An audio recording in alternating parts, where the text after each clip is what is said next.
Charles II, Declaration to London, when he came back and started the Restoration era, a lot of issues were going on. The Puritans had shut down theaters, and there were a lot of really bad policies that he didn't like, so he had to fix some of that. Now he allows women, as we said in our introductions to the unit, allows women on stage now, and art is flourishing now. And he has to pick up the pieces of this tragedy, just like politicians come in now and then they have to pick up the scraps of what the previous administration had done, good and bad.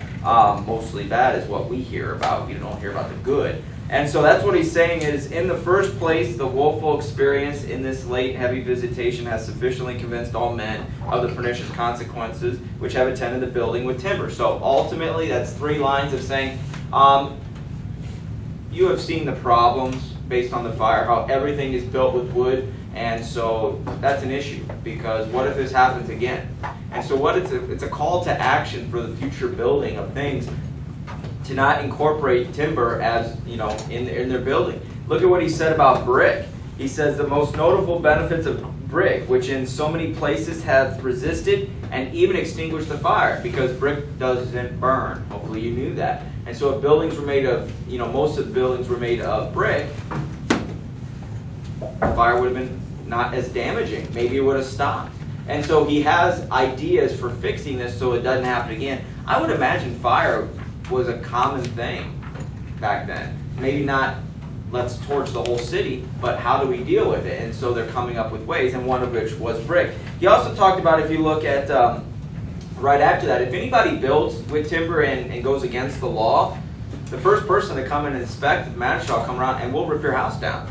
We'll make you rebuild it because you're doing it wrong, because your timber building is threatening everybody else's, and so that's a problem. He also mentioned stuff about the streets. We're going to make sure that they are wide enough, okay, that hopefully if this happens again, it's less likely that the flames can jump across. Because if it's a very narrow, like between the desks and stuff, if it's very narrow streets for 1 or 2 people, flames can easily jump.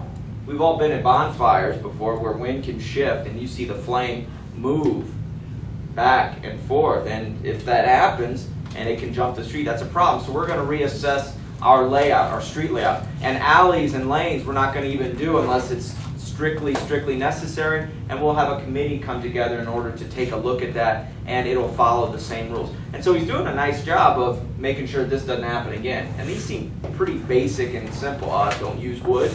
Yeah, but what did they have back then? They have a lot of sheet metal and PVC piping, and no. And so they used what they had. This is 400 years ago. More than that, actually. Well, we're right around 400. Yeah, my math's a little off today. But anyways, also about the river. We need to be further back from the river for the same situation. Okay, we don't want things jumping. We want to keep the flow of pedestrians and boat traffic, and we don't want to suffocate everything. And then lastly, talking about these different traders that have their smoking. These different traders that utilize fire. That's a big problem when everything around is wood, and so they need to be very careful, where they're located, whether we allow it, because it's dangerous not just for the smoke and that it produces, secondhand smoke, things like that, the smells, but also that fire is really difficult. Imagine blacksmiths. Can they do their job without fire?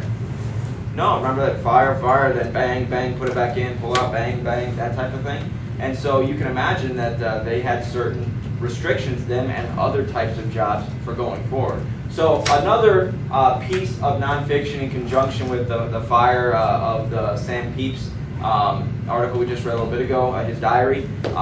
So good nonfiction. This is true. This is what happened. And it's kind of neat to see the written word, not just in a fictitious state, but what really was passed out amongst the people and decreed. And you're hearing the same words from this king that the people 400-ish years ago heard as well. So that's kind of cool in a way, if you like that. So